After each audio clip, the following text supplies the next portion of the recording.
You were crying. Maybe alone in your room. Maybe quietly, so no one would hear. And then, they were there. They didn't come barking. They didn't come jumping. They just came. They lay down next to you. Or they rested their head on your hand. Or they just sat there and looked at you. And in that moment, in the middle of what felt so heavy, there was this animal that understood nothing, that had no words, that was simply there. Have you ever wondered what was going through their mind in that moment? What their brain perceived, what made them come to you, what they were truly feeling in that moment? Today, you're getting an answer, a real answer, but also one that feels like a gift. Because what happens inside your dog when you cry is more real than almost anything you've ever thought about compassion. Let's start with the obvious. When you cry, your body changes. Your heart rate changes. Your breathing changes. You might tremble. Your shoulders slump forward. But there's something else. Something you don't feel yourself. Something invisible, but not to your dog. When you cry, you also cry with your body. Stress hormones are released. Cortisol, adrenaline. These substances exit your body, through your breath, through your skin, through your tears. And your dog smells it. Not vaguely, not approximately. They smell it as precisely as you recognize a meal that's just been put on the stove. Their sense of smell is up to 10,000 times sharper than yours. They can detect hormones you don't even know you're producing. That means, before you've even made a sound, they already know something is wrong. Their brain has a structure that you have too, the amygdala. The amygdala processes emotional signals. It's the part of the brain that decides, is this dangerous? Is this important? Do I need to react? When their olfactory system registers the changed hormones from your body, a signal goes to the amygdala. And the amygdala says, something isn't right here. With her, with him, with this human, something is wrong. This isn't an instinct in the sense that it was trained. This is biology. This is their brain, built in a way that reads you. Now comes the part that truly moved me when I first understood it. Dogs have something that humans have too, mirror neurons. These neurons in the brain fire when we see someone else feeling something. They are the mechanism behind empathy. When you see someone in pain, your mirror neurons feel an echo of it. Your dog has them too. When they see you cry, when they perceive your posture, your expression, your movements, their mirror neurons fire. They don't feel the same thing you feel, but they feel an echo of it. And it is this echo that drives them to come closer. But here is something most people don't know, and what touched me the most. There are studies that observe dogs in exactly this situation. People crying, intentionally, as part of an experiment, and dogs who were completely free to decide what to do. And the result was clear.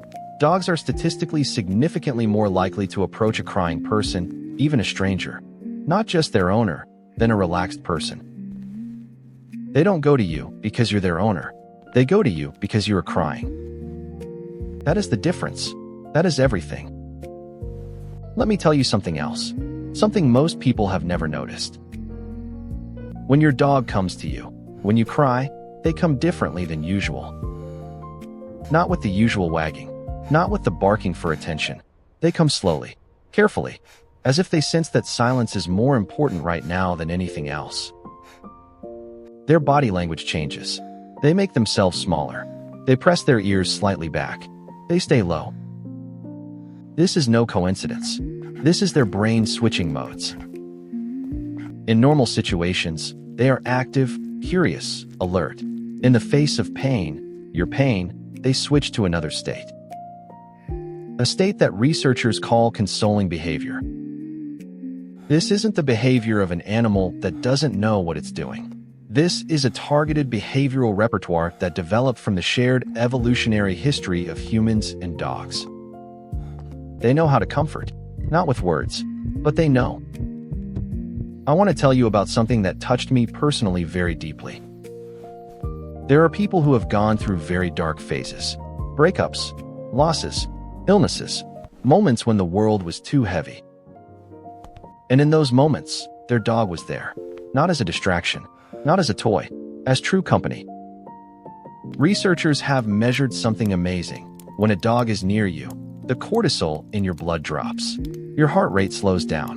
The oxytocin released during physical contact with the dog has real physiological effects on your nervous system. They comfort you, and that's not a feeling. That's biology. Imagine that. You are in a moment of pain, and they come. Not because they were trained, not because they expect a reward, but because their brain, driven by an evolutionary urge, tells them, this human needs closeness right now. And they give you closeness. That is a form of love that needs no language. Now I want to talk to you about something heavier, about moments when the pain is truly great.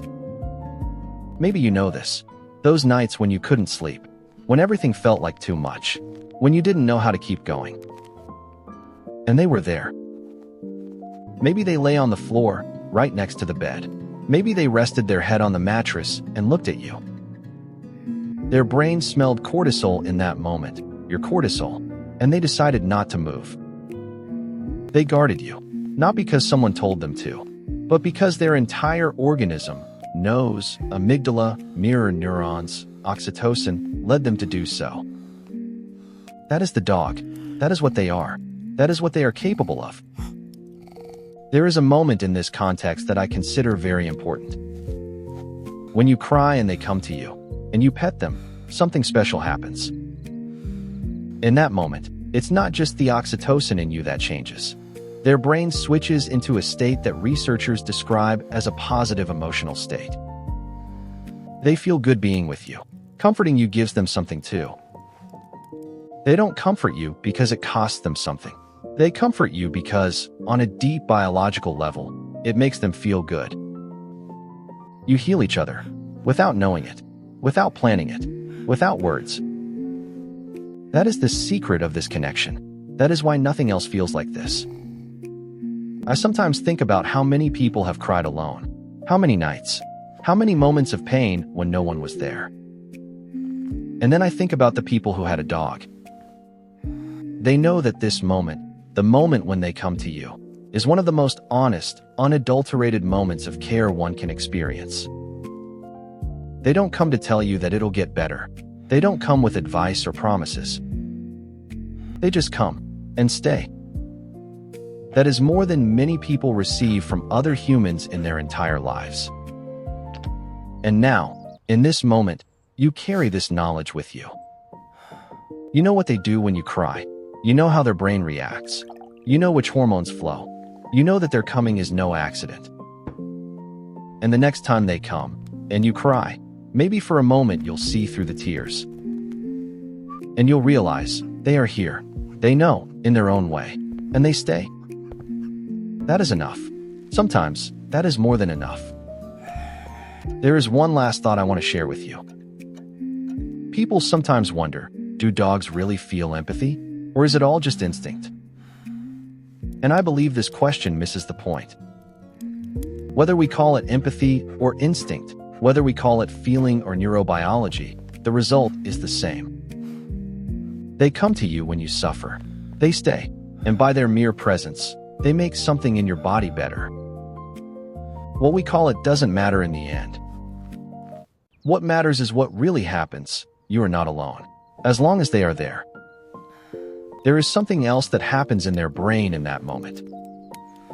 When your dog comes to you when you cry, when they sit next to you, when they rest their head on your hand, their brain also releases something. Oxytocin. The same hormone that flows between mother and child. The same hormone that creates bonding. The same hormone you feel when you hold someone you love.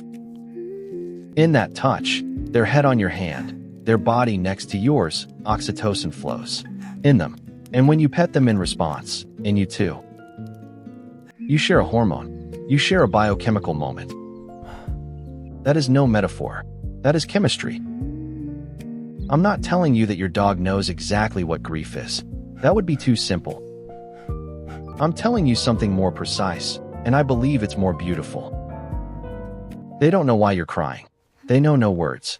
They know no concept of loss, of disappointment, of loneliness. But they register that you aren't doing well. They feel the echo of your pain, and they decide to stay by your side.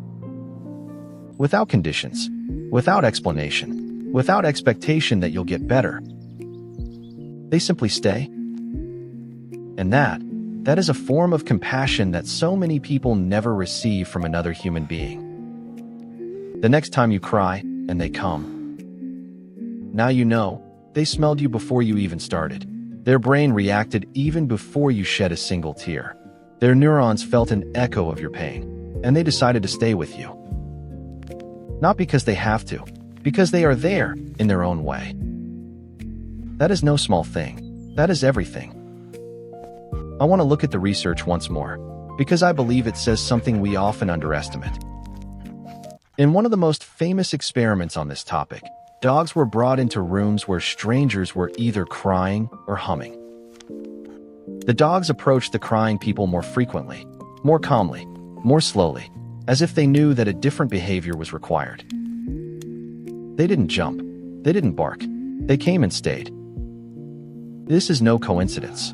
This is a behavioral pattern that has developed from thousands of years of living together with humans. Over the course of evolution, your dog has been designed to react to your emotional states. Your pain is a signal for them, and their answer is closeness. Not solutions, not advice, just closeness. And maybe that is exactly what we sometimes need the most.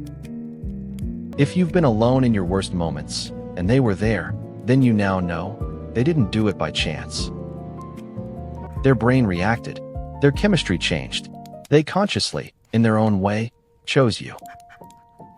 That was no reflex. That was compassion, in the deepest, most genuine way another being can show it. You deserve this moment, and they were there to give it to you. Write to us in the comments. Was there a moment when your dog came to you when you needed it most?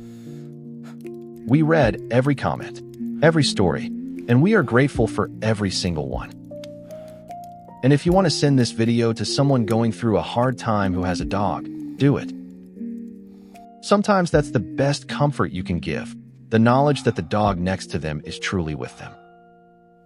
Your dog isn't there by chance. They were literally developed to be there for you. In grief, in pain, in darkness, and in everything in between. That is no small thing. It deserves respect. It deserves attention. Until next time, when they come to you, let them. They know what they're doing. And now you know it too. This connection between you, it's more real than you ever thought. And it belongs to you, every day, without words. They are good. You are good. Together, you are everything.